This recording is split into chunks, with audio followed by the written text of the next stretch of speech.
technology is here. You knew I had to say something for it like that. I mean, it's the first technology committee meeting of the year.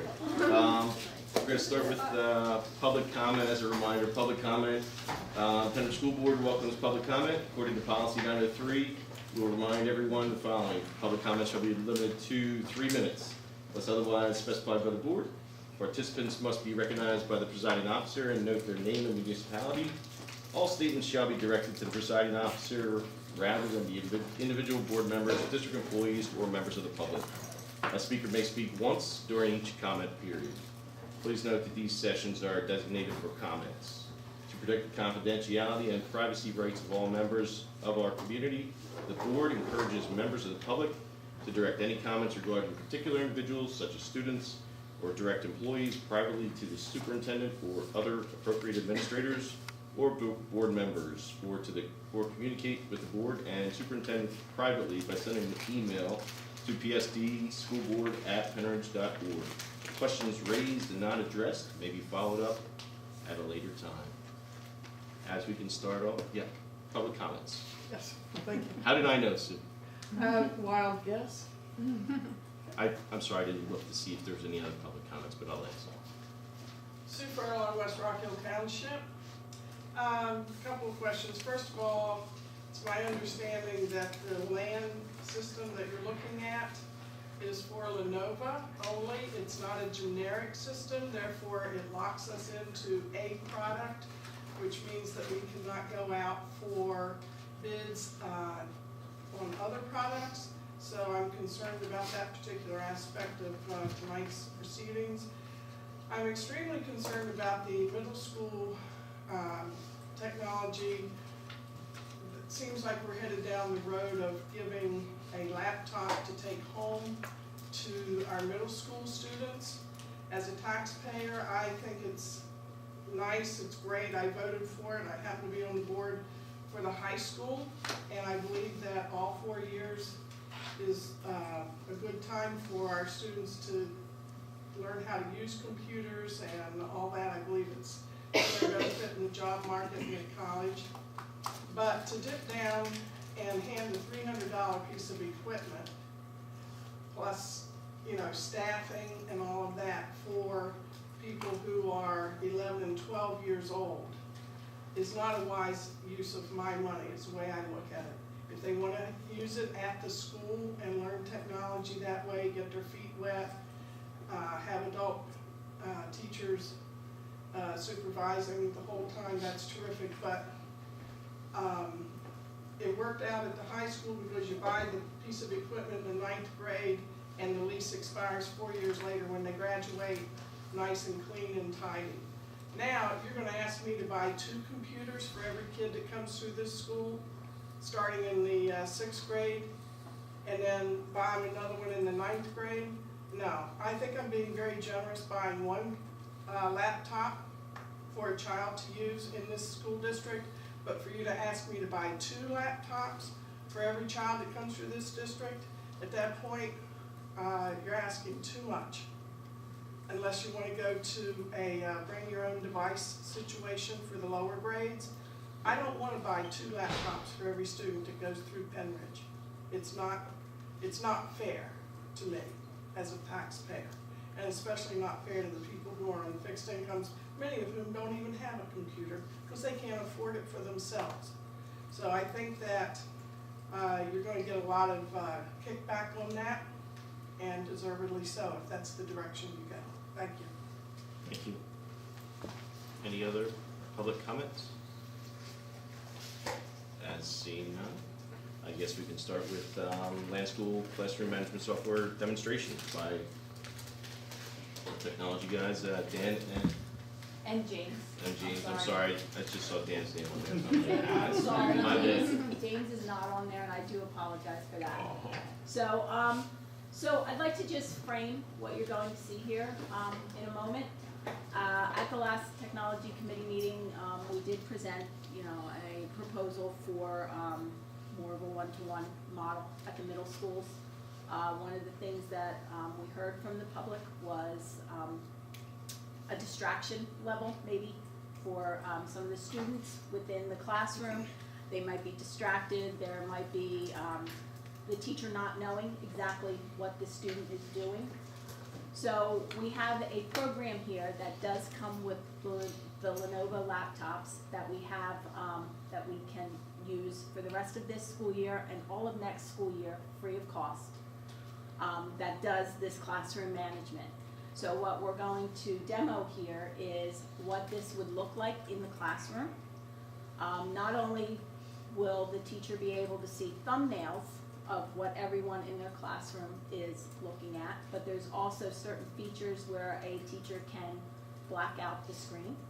There's features where the teacher can send a message to somebody privately, and the gentleman will show you some of those features. There's app limiting, there's web limiting, so there's some really cool features here. Dr. Shai had reviewed it and got really excited about this. Could be kind of a game changer in the classrooms. We showed it to Mr. Rice, and he was of the thought that we should bring it to the technology committee here for, broader opinion. What we'd like to do if we have it, that's well accepted tonight is take it then to the principals and start to actually test it at the middle school level. So, and I'm gonna tell you that I'm losing my voice tonight too, just so you know. So it seems to be kind of a theme here, so I'm gonna hope I can hold on. Yeah, I know. So I apologize for that. So without me having to say anything else, I'm going to turn this over to Mr. Dan Alexander, Dan Wade, and Mr. James Riley. So Dan and James work predominantly in the middle schools. They've worked really hard on testing this land school model. They've been kicking the tires, they've been tweaking, they've been figuring out what works and what doesn't work. So I'm going to hand this demonstration over to the two of them. Thank you. Hi, everybody. Yeah, so we've been working on Could this. you all introduce yourselves? I don't know which one's James and which one's Riley. Dan. Or Dan. My name is Dan Allen. That's even worse. James Riley. Right.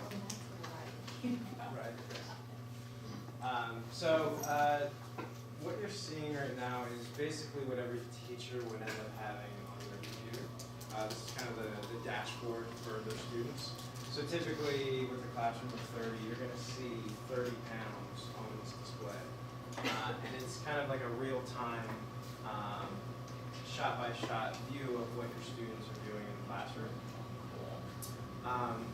And we did set up 3 demo machines. They're right up front. These would act as like the student machines.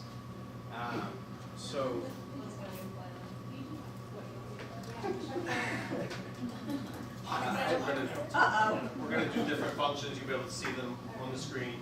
Yeah. So one of You'll also be able to see them up here too. one of the big ones, as Diane pointed out, that I like to start out with is the blank screen feature. So at any point, if the teacher has all the machines out to the students, and she kind of wants all eyes to the front of the classroom, with a quick click, you can highlight all your students, and you can quickly just blank. Eyes to the front of the classroom, please. Yeah, and then Look at that! It says it! and you can actually Sorry, that's customize fancy.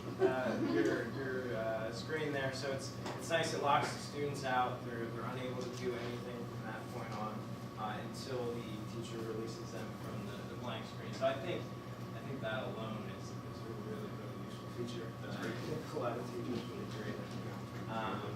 So I think that will be a favorite for sure. Another big one is the show teacher screen. So you can basically, whatever is up on your machine, on your teacher machine, say you have like a website that you want to scroll through and have all the students view that same website on their machines as well.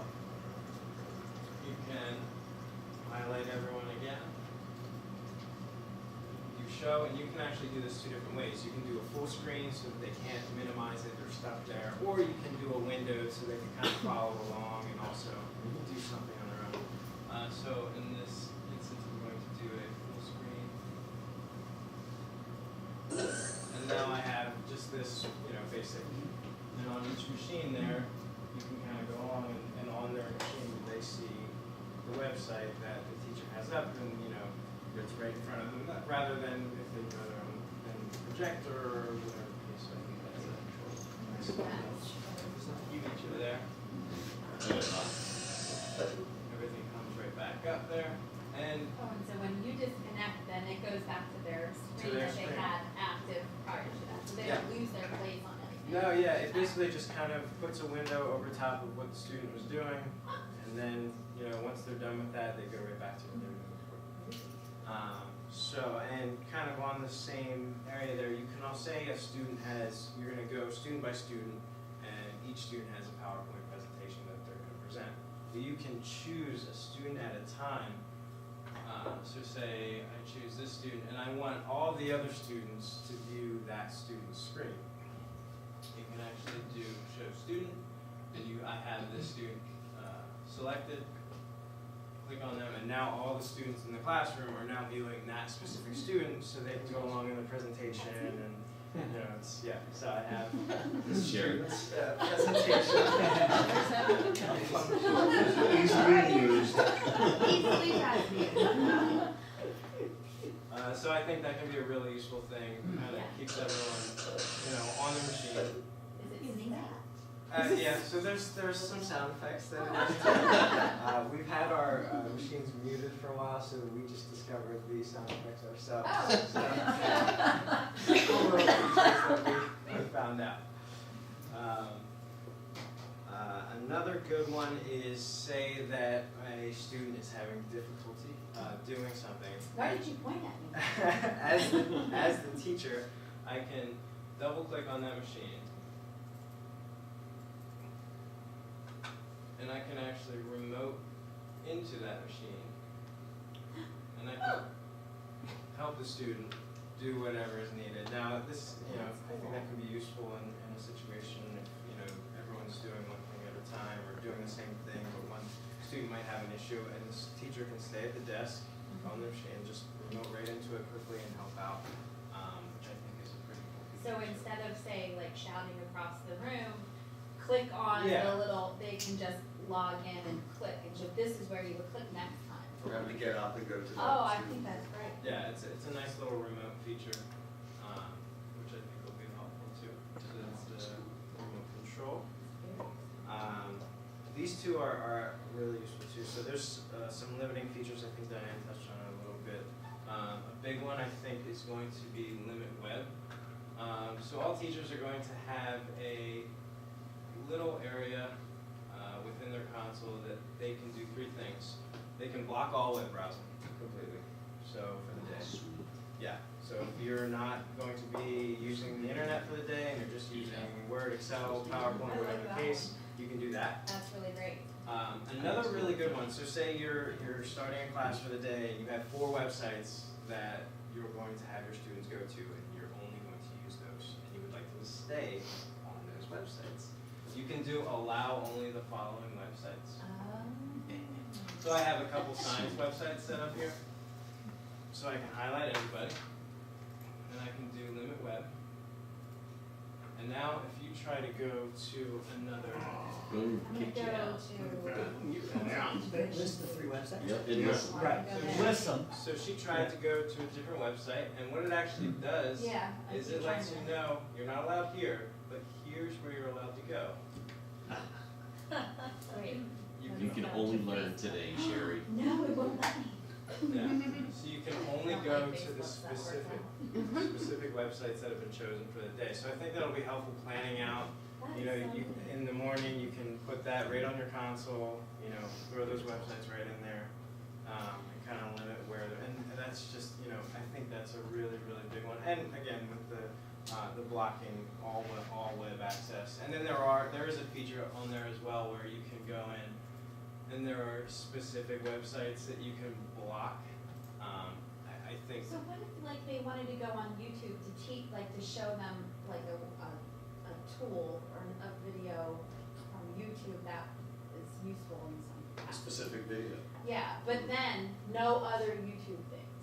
Yeah, you could point out a very specific URL. Like you could Okay. go to that YouTube video, copy that specific URL, and put that in the allow And list. they allow Mhm. And then it won't let you just, No. while you're in that screen, click on other things within the screen and go to a different Yeah, if that URL changes, then, yeah, that URL changes. Or you can do youtube.com as a whole, and they won't be able to get to that website. So it's really flexible, and it kind of creates, just more control over, what's going on in the classroom. Was that the third thing? You said was that the third? The third was blocking specific websites. Yeah. Didn't you say that they can also, the teacher can send a note to a kid? Yes, that's coming. Yes, that's on here. Yep. So let me just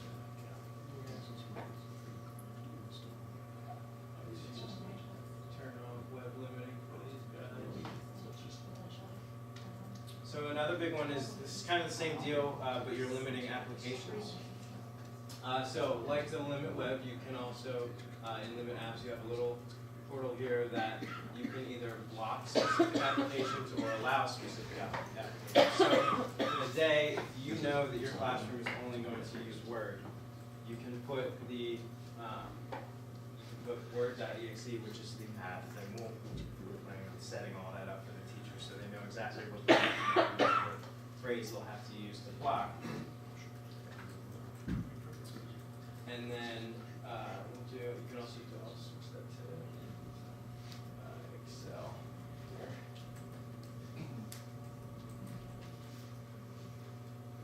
So if I do that, apply, highlight everybody, and limit the apps. From there, the only application that they will be able to access is Excel, or whatever application that you choose. And that's the only thing that they get into. So basically, you close off all other. Yeah. So what it does is, if you try to get into Google Chrome, it'll minimize that right away. That's pretty big. Now try to Excel. So what did you allow for? Just Excel is the only thing that should be. trying to put You don't Word. have an Excel. Oh, wait, maybe it's in your programs. Oh, here we go. It's pretty cool. I Slow, think it's right? sweet. Right, so then Excel. I had a That was couple- fully functional. When these guys were demoing this, I had a couple questions. I said, as long as it's simple for the teachers to use, I said simplify it. So that make it Word, make it Excel available, and give them a template where they can use the links. Yeah. That's all on the teachers that they can figure it out. Make it simple for the teachers so they want to use it. Yep. If they want to use it and it's easy to use, boom, they'll use it and it's simple. I like the lock and screen. As far as screen time, you can say, okay, you got 15 minutes, this is what we're gonna do. Boom, lock the screens, the rest of the class, you got 15 minutes of screen time. Yeah. It's simple. You kill two birds with one stone. Yeah. I mean, That's you're really getting, cool. I like So it. I just tried Yeah, to it's see slick. PowerPoint. It is really I mean, slick. even if it is, I'm not sure about the Lenovo part, if it's specific to Yeah. Lenovo, but it's something that we can at least baseline it. It's free for the next year, 1920, right? Yes, correct. So 1920, it's free. If not, I'm sure there's more demos that we can test that would be broader than just the Lenovo Great. So, and laptops. So I mean, even- this is something that I was hoping that we would have. This is great. When I saw the demo, I was like, yeah, this is awesome. Get excited. This is something that we've been hearing from the teachers, and Kathy can attest to that, that there is, they don't know what's going on their Yep. students' computers, so this does help them. Wow. Just so you do know, this only works if the teacher machine and the student machine is on the same network, so there's no, you Yep. can't take this home and have a And- teacher creeping on a student, Right. like That was that's the one, not, that was also one of the questions I brought up That because was of not a it was actually capability. 2010 when Lower Marion School District was actually spying on their students from the web, or from from the the, webcam. from the webcams. Yes. So that was one of the questions I asked, and that is what the response was I got, so So they have to be on they the have to same be on the network. same network. So- Correct. So I mean, I get that this is a free trial, but there's several, there's lots of different programs that do the exact same thing. And once people get used to using this one, if you come to them in a year and say, guess what, now we're switching to this other one, I think that's gonna be difficult. I mean, I'd like to look at what all is out there. Can we look at, So, do a comparison? Because I think there are other ones that are little to no cost. I know we have some teachers that actually use different programs. so the actual cost of this beyond the 1920, 1920 school year, Yeah. it's by school, and it's $450 per school. So so it is very reasonably priced. So nice. This used to be, it was owned by a company called Stoneware, and Lenovo took it over, so it wasn't just a Lenovo product. It was made by Stoneware, and then Lenovo bought Stoneware. So it does have the capability to run on other platforms. It's just tailored to run the best, probably on the Lenovo, which, works for us. But it does run on other platforms as well, or other hardware. So, like I said, for this year, since it comes with the laptops, we thought we would test it and put it into some of the classrooms, test it in the middle schools in a couple teachers' rooms, and then next year, hopefully, we can go a little bit broader with it, and then see where it goes. Are there other companies that are similar prices that do the same thing, I guess is the question. I'm sure there are. I'd have to investigate them. Like I said, this was free, so. But if we went to other companies and said, here's what's happening with Land School, could we test your program for the rest of the year for free, and then bring 3 of them in to see if they're all similar prices moving forward? Because you might find teachers go, this one's cool, and this one also has 2 extra bells and whistles, and it's also cool. I don't know what those things are, whether they're all pretty much the same product, and so then it doesn't really matter. We can certainly take a Or look at not. that. Because if we're going to pilot it, which is what you're talking about for the rest of the year, Correct. to be able to bring in multiple options to just compare Yeah. if they're out there. I don't know what And there are. is. There's My guess is definitely. if they're making money, there's multiple options. I also don't know that when you say about having like a few people who use it, if it's free, why would we just let everyone use whatever we're doing? Because, it takes this is simple, I feel like you can learn this in 10 minutes. It's It's a not like pilot. it's not like we're rolling out curriculum. I'll jump back. From an IT perspective, it's a pilot, so you want to run it on a small scale. So a pilot, it means a small subset of users. You don't want to roll it out to everybody, so you can test it in a small. Well, you can test a Define small it. group, but why not let everyone else have access to it? Yeah, Because I think it is Who's a problem. controlling stuff? It is a that's how problem that IT. we have throughout That's the just district. IT how it works. They pilot things in small groups. Because Right, there but will be clearly- setup in this as well, so we have to import classroom rosters. So we tested it on very small scale at this point. We have to make sure that we're okay moving it out to 30 computers at one time. So we haven't gotten beyond the 3 right now. So we really do need to just pilot it and make sure that we don't tell the teachers, here it is, and we can't support it, or it's not working out, or they don't like it. We have to make sure that we start small and that we can grow from there. And plus, I there's a guess lot I of feel like back-end. if they try to use it and it doesn't work, then what do they lose?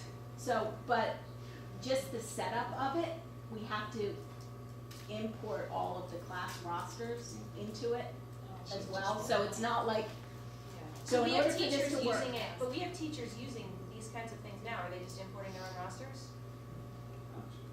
I don't know what they're using right now. I know, I had a conversation with a math teacher who uses something that does the exact same stuff that this does. And she showed me on her computer, so, A math teacher at the high school level? yes. Scale. I'm not sure, I'm not sure what that is. That's dangerous all by itself. Yeah, That's very dangerous to So the we're gonna network. find out who the math teacher is. But to the net, to the The person has permission, so it's not From something the that. IT? Yeah. From the head of IT? Yeah. I don't know anything about it, so. Alright, we'll talk At least about that's that what I was offline. told. So it's dangerous to the network because it could crash. You don't know what it's doing You don't know. behind the scenes. And it's just an agent that runs on the Correct. workstation, It's so it's a just a small, light it's a agent. little, it's a small agent that runs on, it's not a client install, it's not anything, but a lot of the work on the back end is gonna be what these guys are doing to customize it to make sure it's just Word, just Excel, just the applications they want. The teachers are gonna do most of the work as far as links that they're gonna use for their daily and weekly, agendas, so I think it's, it's something to test out, and that's what I'm saying, small scale, it's much better in a pilot. So we'll test it out in 2 classrooms for a year, and then when Oh, it's no, not free whatever, anymore, then we'll I all mean- pay for it. That's not what I heard. No. See what our options are. I think it's slowly rolling Dan, out. can you show me how you can leave a comment for a student? Because one of the things I'm interested, I do understand the whole control and security piece. I am interested in how this can be an instructional tool as well.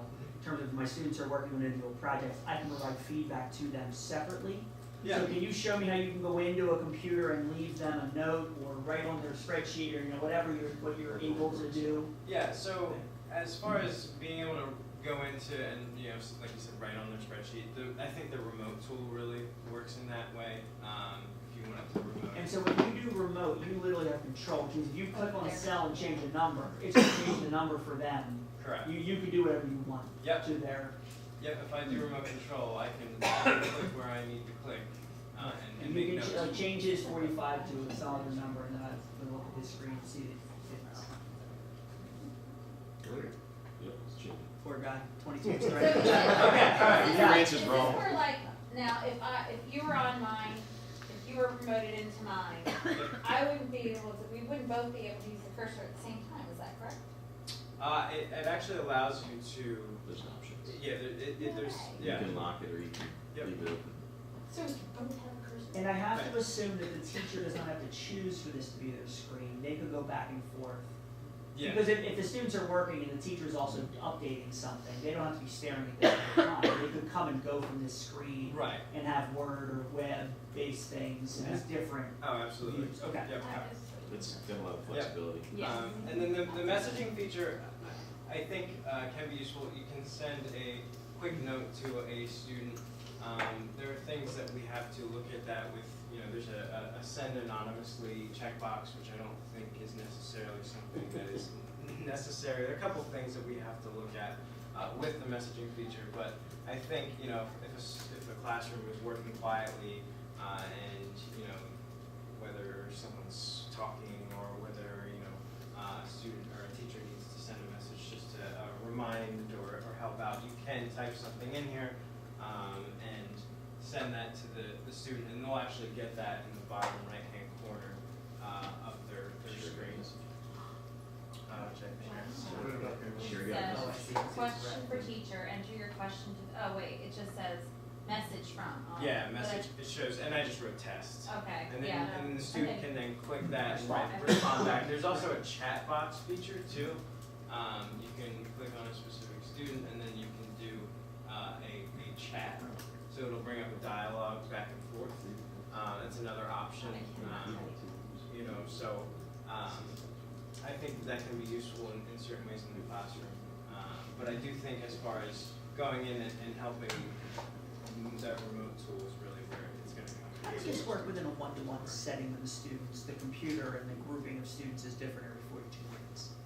And so if I'm teaching 5 classes at the middle school level, I've got a different 30 computers in front of me now than I did 42 minutes ago. They just have to all be loaded in. So that's where the rostering comes in? But what if one of my students from first period is right next door? Do you ever get that overlap problem that, all of a sudden their computer's still there because it's close enough to the access point, or is that literally not? No, because it should be within the roster. So if I'm teaching period 2, I Yes. have one roster of Oh, so you're students. calling up a period of Ah, time. Yeah. Got it, that makes sense. Oh. Sure. So You have to yes. preload it, you call up a group. You got it. Yeah, it's- The only oddball would be if It's the not kid from super first period came to correct, second yeah. period. Yes, But, but you we can won't add go with it. everyone, yeah, that's Yeah, we're trying to figure out how. Do you know what in our computer labs right now, do you know what they use? Because they do have a program like this in our computer labs too. I have to find out what Because I've it is. seen English teachers also writing notes to people on the, like I could access Lisa's computer and read her essay, and then I can write notes to. Well, is that just Google, are they just on Google Are Docs? they just? I Could don't be think Google so. I Docs, think they can it see could be their screen. OneNote, Do you know? One could be note. Canvas, Could be one like we note. do have some options that do allow them to do Yeah. that To without collaborate. this type of thing, right? Yeah. It's a collaborative document, but. I mean, James, you've been in the high school, do you know? I don't know of any like this. Like this, correct? Yeah. So it could be, I mean, Google Docs allows you to collaborate where you can both be in the Yeah. same document at the same Yeah. time, so Heavily it could be used. that. Yeah, oh, yeah. I'm not sure, Okay. so, but I'd like to investigate what you're talking about, that's for sure. We shouldn't be running unauthorized software. No, we should not be. It was definitely on because the math thing was through the math.